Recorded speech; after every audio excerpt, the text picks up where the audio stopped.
देखो इस क्वेश्चन में बोल रहा है कि find the roots of the following quadratic equation.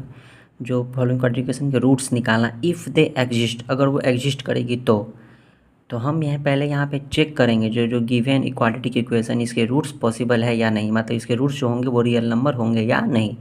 अगर पॉसिबल है, अगर इफ़ दे एग्जिस्ट, अगर वो एग्जिस्ट करती है तो उसे फाइंड करना है by the method of completing the square. Method of completing the square, square method से हमें ये फाइंड करना है वैल्यू। ठीक है, तो हम आगे सॉल्व करते हैं। देखो तो यहाँ इस क्वेश्चन में पहले हम चेक करेंगे कि इसके जो सॉल्यूशन है वो पॉसिबल है या नहीं। तो उसके लिए हम पहले क्या निकालते हैं, डी निकालते हैं, डिस्क्रिमिनेंट निकालते हैं। तो इसमें ए बी सी चूज करेंगे ना, तो इसको ये स्टैंडर्ड फॉर्म से कंपेयर करेंगे तब तो ए बी सी चूज करना पड़ेगा ना। तो यहाँ लिख देंगे on comparison standard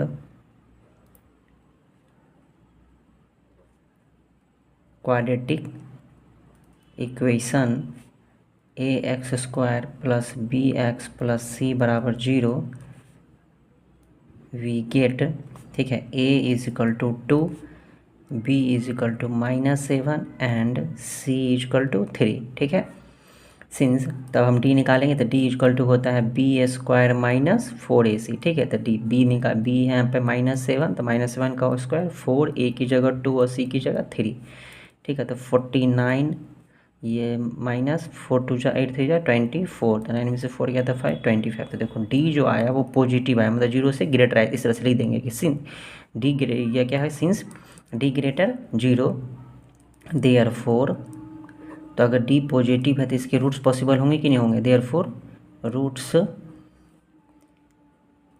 will be exist. Roots क्या करेगी, एग्जिस्ट करेगी। तो अब हम इसको क्या करेंगे, रूट्स निकालने के लिए प्रोसीड करेंगे काम by the method of completing the square, square method से। तो जैसे यहाँ पे इक्वेशन है 2x square minus 7x plus 3 बराबर 0। तो बताया गया था कि जब ये एक्स ये जो है एक्स स्क्वायर वाला टर्म ये ए स्क्वायर बनता है, ये एक्स वाला टर्म 2ab बनता है नहीं। तो देखो इसको स्क्वायर बनाने के लिए 2 से मल्टीप्लाई, ये 2 तो किसी का स्क्वायर है नहीं है, √2 का स्क्वायर कर सकते हो, लेकिन हम क्या करेंगे इसको स्क्वायर बना, रूट वाला थोड़ा सा कॉम्प्लिकेटेड लगता रहता है। तो हम क्या करेंगे, इसको स्क्वायर बनाने के लिए प्रत्येक टर्म में 2 से मल्टीप्लाई करना पड़ेगा कि नहीं, नहीं। तो यहाँ पे लिख दो by multiplying 2 in each term. प्रत्येक टर्म में क्या करेंगे, 2 से मल्टीप्लाई कर देंगे, कितना हो जाएगा 4x square minus 14x plus 6 is equal to 0। ठीक है, देखो तो ये हो गया 2x का होल स्क्वायर, तो 2x स्क्वायर। देखो ये a हो गया, यहाँ a लिखोगे नहीं, हम समझाने के लिए लिखें a हो गया -2 इंटू, ठीक है, 2 अपने मन से रखना, 2a भी लिखेंगे तो 2 a की जगह यहाँ क्या देंगे 2x। ठीक है, तो 4 हो जाएगा, सॉरी 2x हो गया, तो 2a, तो ये a हो गया। अब b की जगह हम उतना ही डालेंगे ताकि इस तीनों को मल्टीप्लाई करके कितना आए 14x आए। तो देखो तो 2 2 जा 4, 4 में कितना से मल्टीप्लाई करेंगे तो 14 आएगा, तो नहीं आ रहा कुछ भी। तो क्या बोला गया था कि एक सिंपल सा एक रफ कर लोगे यहाँ पे साइड में। ठीक है, ये सामने में नहीं करोगे, पीछे सोच करके रफ करोगे, मतलब पीछे किसी कहीं पे अदर जगह पर रफ करोगे। ठीक है, देखो लाना कितना है 14, तो ऊपर में 14 लिखो। ठीक है, तो चलो 14 लाना है तो ऊपर में 14 हम लिख दिए। तो 14 लाना तो 14 जब लाना है तो 14 तो आ गया, लेकिन ये एक्स्ट्रा हो जाएगा नहीं, यहाँ अगर हम 14 दे देंगे तो ये एक्स्ट्रा हो जाएगा ना।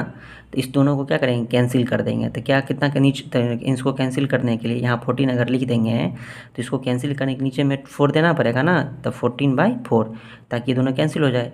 देखो 14/4 हो गया, इसका मतलब यहाँ पे क्या लिखना पड़ेगा 14/4। तो चूँकि इसको क्या कर दो, सिंपलेस्ट फॉर्म में ले आओ, 2 7 जा 2 2 जा, तो कितना है 7/2। तो यहाँ लिख दो 7/2, देखो करके सब 14x आ जाएगा, 2 से 2 कैंसिल, 7 2 जा 14x आ रहा है ना। अब देखो a हो गया, ये b हो गया, ये तो b की जगह यहाँ पे यही ना रहेगा, तो b स्क्वायर, स्क्वायर रहेगा तो स्क्वायर।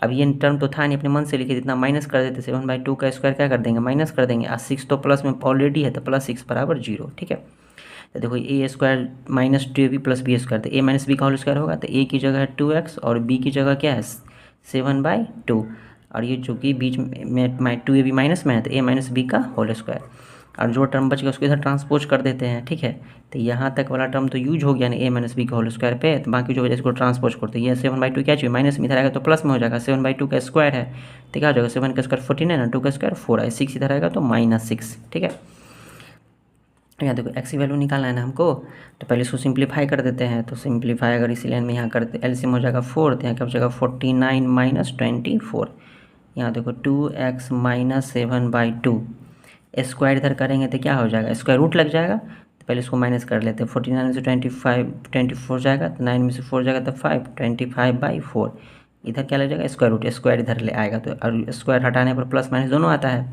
तो यहाँ देखो 2x माइनस 7/2 बराबर इसका स्क्वायर रूट अगर हम निकालेंगे 25/4 का तो कितना हो जाएगा, 25 का 5, 4 का 2। ठीक है, x निकालना तभी सर इस वाला टर्म को इधर ट्रांसपोज करेंगे। तो चलो 7/2 की इधर ट्रांसपोज करेंगे तो 2x बराबर क्या हो जाएगा, 5/2 ऑलरेडी है, 7/2 इधर आएगा तो प्लस में 7/2।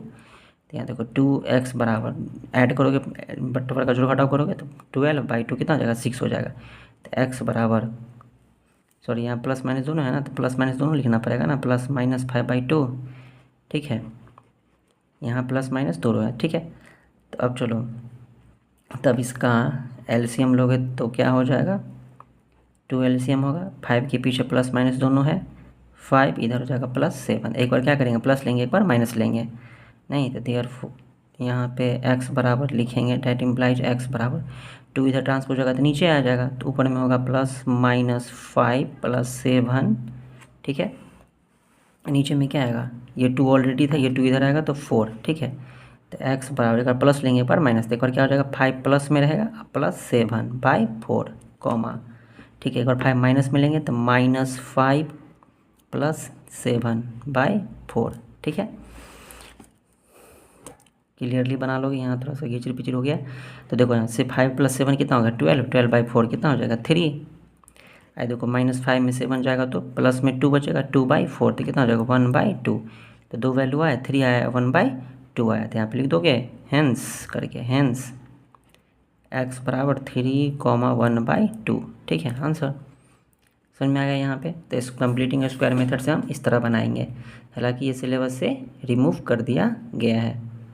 ठीक, नेक्स्ट क्वेश्चन देखो, नेक्स्ट क्वेश्चन में रूट लगा हुआ है, देखो 4x² प्लस 4√3x प्लस 3 बराबर 0। तो यहाँ भी पहले हम चेक कर लेंगे, यहाँ पे इस तरह से ही लिखेंगे, एक क्वेश्चन में बता दिए हैं उसी तरह से लिखोगे। यहाँ चेक करोगे तो a कितना है, 4 है, b देखोगे तो 4√3 है, c देखोगे तो 3 है। ठीक है, तो यहाँ d अगर हम निकालेंगे b² माइनस 4ac निकालेंगे तो b कितना है, 4√3 का स्क्वायर करोगे माइनस 4a की जगह 4c की जगह 3। ठीक है, तो कितना हो जाएगा, 48 देखो d कितना हो गया, 0 हो गया। अगर d 0 है तो रूट्स क्या होंगे, रूट्स एग्जिस्ट करेगी ना, roots will be exist, roots exist करेगी। कहीं पे पूछा कि रूट्स का नेचर कैसा होगा, तो d 0 लिखेंगे तो क्या लिखेंगे, रूट्स रियल नंबर होंगे, तो यहाँ पे क्या लिखेंगे, रूट्स आर रियल। और d 0 हो गया तो रूट्स क्या होंगे, इक्वल होंगे दोनों roots, roots will be real and equal. ठीक है, ऐसे लिख करके लिख देंगे, नेचर पूछेगा तो। अब देखो चूँकि इसको सॉल्व करना है तो यहाँ देखो 4x² प्लस 4√3x प्लस 3 बराबर 0। ठीक है, अब देखो यहाँ तो ये स्क्वायर का टर्म में है ही, मतलब इसको हम 2x का स्क्वायर तो लिख ही सकते हैं, तो यहाँ कोई मल्टीप्लाई नहीं करना पड़ेगा, इसको 2 भी बनाएंगे। तो अपने मन से 2 लिखेंगे, a की जगह यहाँ 2x है तो यहाँ 2x लिख देंगे। ठीक है, इंटू देखो 2a, अब इसको b उतना ही लिखेंगे ना, ताकि सबको मल्टीप्लाई कितना है, 4√3 है। देखो तो 2 2 जा 4 तो आ ही गया, बस √3 देंगे तो हो जाएगा कि नहीं, 4√3, तो 4√3 हो गया। तो b की जगह क्या है, √3, तो b की जगह √3 है तो b का स्क्वायर ही ना आगे में लिखेंगे, √3 का स्क्वायर। ठीक है, अब ये टर्म तो था नहीं तो इसमें माइनस हटाना पड़ेगा, तो यहाँ हटाने की जरूरत नहीं पड़ेगी। देखो क्यों, क्योंकि √3 का स्क्वायर करेंगे तो कितना आएगा, 3, तो 3 तो यहाँ है ही, 3 यहाँ है ही ना, तो कुछ एक्स्ट्रा अपने मन से नहीं ना देना पर फिर हम माइनस नहीं ना करेंगे इतना। जो इसमें हम क्यों नहीं किए थे, इस वाले क्वेश्चन में देखोगे तो 2 × 2x, b की जगह 7/2 लिखे, तो 7/2 इसमें तो था नहीं, इसलिए हम 7/2 का स्क्वायर जो अपने मन से लिखे उसको माइनस कर दिए, क्योंकि इसको जो स्क्वायर करके लिखेंगे तो 49/4 तो इसमें है नहीं ना। लेकिन यहाँ पे √3 का स्क्वायर करेंगे तो 3 आएगा, क्योंकि ये टर्म अपने मन से डाले हैं ना, इसको मल्टीप्लाई करोगे तो 4√3 आएगा। लेकिन ये जो √3 अपने मन से डाले हैं, लेकिन इसका स्क्वायर करेंगे तो 3 आएगा, तो यही वाला टर्म हो गया ना, मतलब इसी को मैं ऐसे लिख दिया। ठीक है, यहाँ पे एक्स्ट्रा टर्म देने की जरूरत इसलिए नहीं पड़ेगी क्योंकि √3 का स्क्वायर करेंगे तो यही आ जाएगा, अदर क्वेश्चन में नहीं आ रहा था। ठीक है, इसलिए उतना माइनस करना पड़ा, तो बराबर 0। इधर क्या बचाएगा, 2x, b की जगह क्या है, √3 है, तो प्लस √3 का स्क्वायर बराबर 0। ठीक है, तब हमको क्या निकालना है, x की वैल्यू निकालना है, तो स्क्वायर से ट्रांसपोज करेंगे, मतलब देखो ये क्या बोल रहा है, स्क्वायर ट्रांसपोज नहीं करें, यहाँ कुछ है नहीं ना।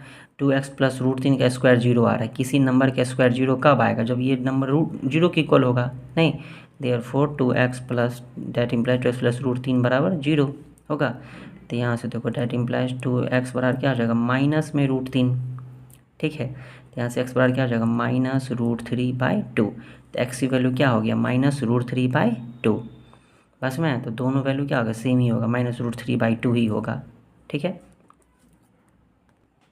देखो यहाँ तुमको लगता होगा कि हर एक क्वेश्चन में हम जो यहाँ पे टर्म एक्स्ट्रा देते थे तो उसको माइनस करते थे, फिर जो टर्म रहता था यहाँ लिख देते थे। ये भी करोगे तो भी रिजल्ट यहाँ यही आएगा।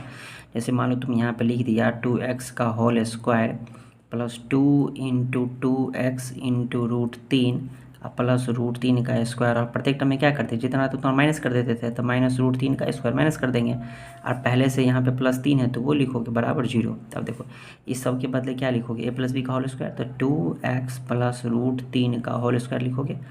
और देखो इसको इधर ट्रांसपोज करोगे तो माइनस में रूट 3 आ जाएगा तो प्लस में रूट 3 हो जाएगा, रूट 3 का स्क्वायर क्या हो जाएगा, 3 हो जाएगा, और ये 3 जाएगा तो माइनस 3 हो जाएगा, 3 में 3 जाएगा तो 0। तो देखो उतना ही बचा ना, 2x प्लस रूट 3 का स्क्वायर बार क्या बचा, 0।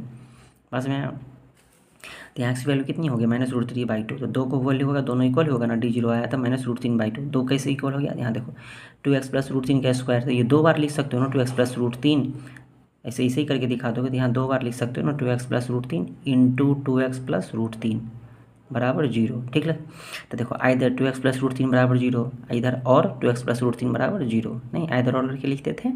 तो देखो यहाँ से भी x बराबर माइनस रूट 3/2 आएगा, यहाँ से भी x बराबर माइनस रूट 3/2 आएगा। पास में आया। देखो इस क्वेश्चन में यहाँ a देखोगे तो क्या है, 2 है। पहले चेक करोगे ना कि इसके जो रूट्स है एग्जिस्ट करेगी कि नहीं करेगी, करेगी तब तो कंप्लीटिंग स्क्वायर मेथड से हम इसको x की वैल्यू निकालेंगे। a 2 है, यहाँ b की जगह 1 है, और c की जगह क्या है, 4 है। d निकालोगे तो मतलब b स्क्वायर माइनस 4ac निकालोगे तो b है 1, तो 1 का स्क्वायर माइनस 4a की जगह 2, c की जगह 4, तो 1 माइनस कितना हो जाएगा 32, नहीं तो कितना हो जाएगा माइनस 31। तो देखो यहाँ पे d निगेटिव है, d less than 0, d negative है तो कैसे लिखते हैं, d लेस दैन 0 ऐसे सिंबल देते हैं। ठीक है, therefore roots will not be exist. अगर रूट्स एग्जिस्ट ही नहीं करेगा तो हम आगे रूट्स निकालने के लिए कोशिश करेंगे, कंप्लीटिंग स्क्वायर मेथड रूट्स निकालेंगे। रूट्स तो एग्जिस्ट ही नहीं करेगी, हम निकालेंगे तो रूट्स कोई रियल नंबर एग्जिस्ट नहीं होगी। ठीक है, तो यहाँ पे ऐसे लिख के ऐसे छोड़ देंगे कि रूट्स एग्जिस्ट ही नहीं करेगी, तो रूट्स आगे निकालेंगे कैसे। ठीक है, देखो 2 नंबर क्वेश्चन में बोल रहा है कि find the roots of the quadratic equation. इस इक्वेशंस गिवन इन क्वेश्चन 1 में जो क्वाड्रेटिक इक्वेशन दिया है उसका रूट्स निकालना है, तो रूट्स अभी निकाले ही हैं, लेकिन यहाँ लिखा है by applying the quadratic formula. Quadratic formula का यूज करके रूट्स निकालना है हमें। ठीक है, तो एक हम बता दे रहे हैं इसमें से रूट्स वाला कि क्वाड्रेटिक फार्मूला का यूज करके कैसे बनाएंगे और कैसे लिखने का प्रोसेस क्या होगा, बाकी खुद ऐसे ही एक एक करके बना लेना है। ठीक है, तो देखो जैसे ये इक्वेशन है 4x² plus 4 root 3x plus 3 बराबर 0, चूँकि क्वाड्रेटिक फार्मूला में x बराबर होता है ना minus b plus minus, indicate करना होगा ना a क्या है, b क्या है, c क्या है। तो a b c क्या है वो स्टैंडर्ड फॉर्म से हम कंपेयर करते हैं ना, तो on comparison of standard equation of quadratic standard equation of quadratic क्या होता है, ax² plus bx plus c बराबर 0। तो यहाँ से a कितना निकल के आएगा, 4 निकल के आएगा, b निकल के आएगा 4 रूट 3 और c निकल के आएगा 0। ठीक है, तो क्वाड्रेटिक फार्मूला से हम जानते हैं कि बाय क्वाड्रेटिक फार्मूला से x बराबर क्या होता है, minus b plus minus under root b² minus 4ac/2 है, ये होता है। ठीक है, तो यहाँ पे b पुट करेंगे तो माइनस b की जगह क्या लिखा हुआ है 4 रूट 3, ये माइनस तो ऑलरेडी ये माइनस है तो वो दिए ना फार्मूला वाला ये माइनस, अगर b अगर यहाँ में निगेटिव में रहेगा तो यहाँ फिर से एक और माइनस पड़ेगा। ठीक है, तो 4 root 3 plus minus under root b², तो 4 रूट 3 का स्क्वायर माइनस 4 a की जगह देखो 4 है और c की जगह 3 है ना, यहाँ 0 लिख दिया, c की जगह यहाँ 3 हो गया। ठीक है, अब इसको कैलकुलेट करेंगे, नहीं बाय में 2a लिखा हुआ ना, देखो जब भी इक्वल टू दोगे तो ये जो फ्रैक्शन खींचे हो ये मेन फ्रैक्शन ही है, इसके जस्ट सामने क्या दोगे इक्वल का साइन, ताकि ये जो है ये बीच में आए इसे। ठीक है, मेन फ्रैक्शन मान लो इसमें 2-3 फ्रैक्शन रहे तो मेन जो फ्रैक्शन रहे, मेन जो लाइन बार रहे उसके जस्ट सामने इक्वल का साइन दोगे, है ना। नीचे में 2 है तो 2 और a की जगह कितना है 4, तो 4 डाल दिए। अब इसको सॉल्व कर दिए, हो गया। कितना आसान है ये क्वाड्रेटिक फार्मूला से x की वैल्यू निकालना। कोई फैक्टराइजेशन या कंप्लीटिंग स्क्वायर नहीं आ रहा, तो इससे सब क्वाड्रेटिक इक्वेशन के क्या निकल जाएंगे, रूट्स निकल जाएंगे। 4√3 प्लस माइनस अंडर रूट, इसका स्क्वायर करेंगे तो 48 माइनस 48, ठीक है। अब बाई में 4 2 जा 8, है ना। तो देखो -4√3 ये प्लस माइनस ये तो जीरो ही हो गया, अब बाई में 8, है ना। ये क्या हो गया, जीरो हो गया ना। तो देखो तो यहाँ से एक बार प्लस वाला एक बार माइनस वाला अलग करेंगे, क्योंकि इसमें हम देखे थे डी निकाले थे पिछले क्वेश्चन में इसी का, तो डी निकाल के चेक किए थे तो रूट्स डी जीरो आया था, तो रूट्स क्या होगा, इक्वल होगा। तो -4√3/8 एक बार प्लस में जीरो रखेंगे तो 4√3 में जीरो जोड़ेंगे तो यही आएगा। एक बार माइनस वाला लेंगे तो 4√3 में जीरो माइनस करेंगे, 4√3 में जीरो माइनस करेंगे तो 4√3 ही बचेगा ना। तो -4√3/8, ठीक है। तो 4 से कैंसिल होगा, 4 2 जा 8, है ना। ये माइनस होगा ना, -4। देखो एक बार लिखोगे -4√3 प्लस 0/8 कॉमा -4√3 माइनस 0/8, ऐसे लिखोगे ना तो ये आएगा। तो क्या बचा यहाँ -√3/2, यहाँ से 4 2 जा कटेगा तो कितना हो जाएगा -√3/2। दो वैल्यू आ गया नहीं, तो हेंस x बराबर -√3/2 कॉमा -√3/2 यहाँ पे आंसर। बस में क्वाड्रेटिक फार्मूला का यूज करके हम लोग कैसे बनाएंगे, यहाँ समझ में आया ना। एक बार प्लस वाला लिए -4√3 प्लस 0, एक बार माइनस वाला ले लिए, माइनस तो रहेगा ही ना -4√3, ये वाला माइनस एक बार लिए तो -0/8 कैंसिल कर दिए तो -√3/2 -√3/2 आया, लास्ट में लिख देंगे हेंस x बराबर -√3/2 -√3/2। तो इस तरह क्वाड्रेटिक फार्मूला का यूज करके हम क्वेश्चन को सॉल्व करेंगे।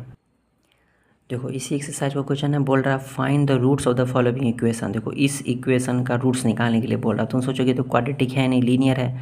तो क्वाड्रेटिक के लिए ना पहले देखो ये बट फ्रैक्शन के फॉर्म में, तो पहले इसको मैं स्टैंडर्ड फॉर्म में लाएंगे ना, पहले सिंप्लीफाई तो करेंगे, फिर देखेंगे हम डिसाइड करेंगे ये किस फॉर्म में आ रहा है। ठीक है, पहले इसको सॉल्व करेंगे। जैसे क्वेश्चन में दिया है x - 1/x बराबर 3, तो हम यहाँ पे पहले सॉल्व कैसे करेंगे, बट फ्रैक्शन में जोड़ घटाव करेंगे तो एलसीएम लेंगे तो x आएगा, इस x ऊपर अलग मल्टीप्लाई हो जाएगा, नीचे में कुछ नहीं तो 1 है ना, तो x², ऊपर में ये x है तो ऊपर में जो है वही लेगा -1 बराबर 3। यहाँ क्रॉस मल्टीप्लाई करोगे तो x² - 1 एक से इसको मल्टीप्लाई करोगे कितना हो जाएगा 3x। फिर क्या करते हैं, जब भी पावर 2 वाला मिलता है तो हम सबको एक साथ में रखते हैं ना, पहले पावर 2 वाला फिर x के पावर 1 वाला, तो इसको इधर ले आओगे तो x² 3x इधर आएगा तो -3x हो जाएगा। पावर 2 वाला का पावर 1 वाला रखते हैं, इसके बाद कॉन्स्टेंट हम तो 1 क्या है माइनस में है तो -1, इधर 3x इधर आ गया, इधर कुछ नहीं बचा तो 0। देखो ये किस फॉर्म में आ गया, पावर 2 वाला फॉर्म आ गया, क्वाड्रेटिक फॉर्म में आ गया कि नहीं। अब इसको सॉल्व करने तो आता है, हम किसी मेथड से कर सकते हैं, या तो फैक्टराइज कर दो, या तो क्वाड्रेटिक फार्मूला का यूज कर दो, या कंप्लीट स्क्वायर मेथड का यूज कर दो। ठीक है, तो यहाँ से सॉल्व तो कर लेंगे, एक्स वैल्यू निकल ही जाएगी, है ना। इसी एक्सरसाइज के नेक्स्ट 3 नंबर क्वेश्चन में लिखा हुआ है। देखो यो क्वेश्चन भी देखोगे तो कॉम्प्लिकेटेड लग रहा है, कुछ कॉम्प्लिकेटेड नहीं, पहले फ्रैक्शन में है तो सबको सिंप्लीफाई करेंगे। तो सिंप्लीफाई करने के लिए क्या करते हैं, नीचे में जो एलसीएम लेते हैं तो x+4 इंटू x - 7, यही एलसीएम हो जाएगा दोनों का। नीचे में x+4 है तो ये x+4 कैंसिल, तो ऊपर में क्या बचेगा x - 7 बचेगा ना, ब्रैकेट में लिखेंगे क्योंकि बीच में माइनस है, यहाँ माइनस है तो यहाँ माइनस देंगे। ठीक है, x - 7 से x - 7 कैंसिल तो क्या बचेगा x+4, तो ऊपर हो जाएगा x+4, यहाँ 1 है तो 1 में x+4 से मल्टीप्लाई करेंगे, यही रहेगा ना, इसलिए वही लिख दिए बराबर 11/30। ठीक है, अब देखो अब ये इसको सिंप्लीफाई करोगे तो नीचे हम दोनों का प्रोडक्ट करने के लिए बोला, तो प्रोडक्ट करोगे एक्स इस दोनों में, प्रोडक्ट करने तो आता है तो x² एक्स इस दोनों में करोगे तो x², एक्स इसको 7 के करोगे तो -7x, फिर 4 से x में करोगे तो +4x - 28 बराबर 11/30। ऊपर में देखो x + 7, चूँकि ब्रैकेट के बाहर माइनस है तो ब्रैकेट हटाएंगे तो माइनस से मल्टीप्लाई करेंगे तो -x, ये 4 भी क्या आ जाएगा माइनस में, x कैंसिल। ठीक है, ऊपर में देखो 7 से 4 जाएगा तो 3, और नीचे में देखो x² -3x -28 बराबर 11/30। अब इसको क्रॉस मल्टीप्लाई कर दोगे, क्रॉस मल्टीप्लाई करोगे क्वाड्रेटिक फॉर्म में आ जाएगा। देखो ये आया था, क्रॉस मल्टीप्लाई करोगे तो देखो 11 से इसको मल्टीप्लाई करोगे तो 11x² -33x -28 को 11 से मल्टीप्लाई करोगे कितना आएगा 8, 8 to 10 3 बराबर 33 जा 90 हो जाएगा। ऐसे करके क्रॉस मल्टीप्लाई कर दिए। अब क्या करते हो, क्वाड्रेटिक फॉर्म में 90 को इधर लेके आएंगे ना, तो 11x² minus 33x minus 308 minus 90 बराबर 0। तो क्या हो जाएगा 11x² माइनस 33x माइनस 398 बराबर 0। देखो क्वाड्रेटिक फॉर्म में आ गया। अब क्वाड्रेटिक फॉर्म में आ जाता है तो इसको सॉल्व करना तो आता ही है। अब तो इतना सीख लेना चाहिए कि फैक्टराइज करके या कंप्लीटिंग स्क्वायर मेथड करके या क्वाड्रेटिक फॉर्मूला को यूज करके हम निकाल सकते हैं। तो फैक्टराइज करके आसान है, एग्जाम में पूछे तो फैक्टराइज करके बना दिया करो। अगर क्वेश्चन मेंशन करे कंप्लीटिंग स्क्वायर तो ये करेंगे, या क्वाड्रेटिक फॉर्मूला तब हम यूज करेंगे। ठीक है।